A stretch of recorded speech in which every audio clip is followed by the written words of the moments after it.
"They were too young," I said. And she replied, Who? Who were too young? And I said, "The children this morning, making their first Holy Communion." And my sister said, "What do you mean they were too young?" And I said, "Well, they didn't understand, I don't think. They didn't understand what they were receiving, that they were receiving God himself in this great gift. Too young." And so my sister then went on to say, "So do you understand what it is you receive?" I'd be about 19 or 20 years old. We were sitting in the kitchen. I'd been to Mass that morning, and the First Communion children at St. Robert's in Fenham had just made their First Communion. And there in the kitchen was myself, my sister, and my father. And so my sister asked me, did I understand what it is that I receive in Holy Communion? And so I then pontificated about transubstantiation, substance and accidents and all of that. Now, Francesca had just done a philosophy degree, and so she pressed me further. And of course, the more she pressed me, the more tied up in knots I got. It's very easy to tie me up in knots, I can tell you. And in the end, my father said, "Quit while you're ahead."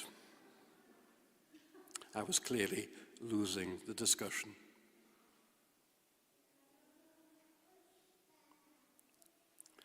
And I suppose it brings home to me, it certainly did then, that it's a tremendous gift, the gift of Holy Communion.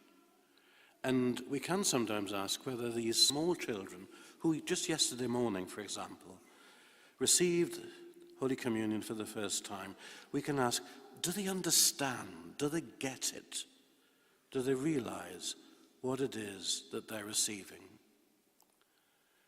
And before we start condescendingly say, no, they're too young, they don't really know what they're doing, we can ask the same question of ourselves.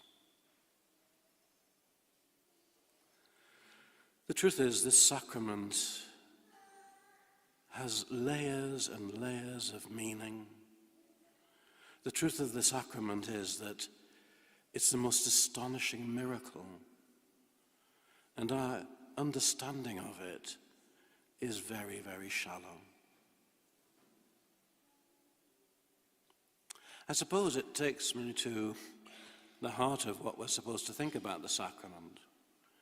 Beyond all of the technical language, beyond all the theology, it's quite simply this: it's Jesus.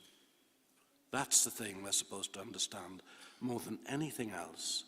And beyond that, the danger is that we can imagine that we know so much more.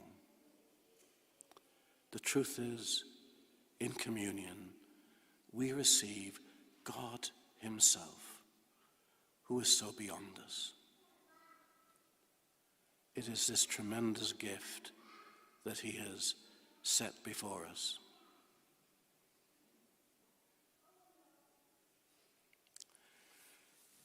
In that first reading, it talked about the manna, the what is it, for that's what the word manna means. What is it? It was the question they first asked when they saw it. It says twice in that first reading, they didn't know what it was. Now, that's emphasized because it's being remarked that they didn't even know what this ordinary substance, whatever it was, that just gave them ordinary life, sustained them in the desert. They didn't know what that was, let alone for us to ponder the mystery of the Eucharist. Which takes us to another point, I suppose. We think we know so much, and yet the truth is, even the simple food we receive, the breakfast that you ate this morning, the lunch that you'll have later today. How that sustains us.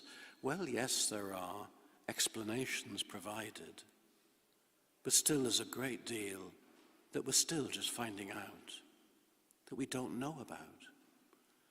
And if you can't really work out what the boiled egg does to you, how are you ever going to understand what the sacrament of Holy Communion does for you? Except for this truth, it is Jesus Christ. No more to be said.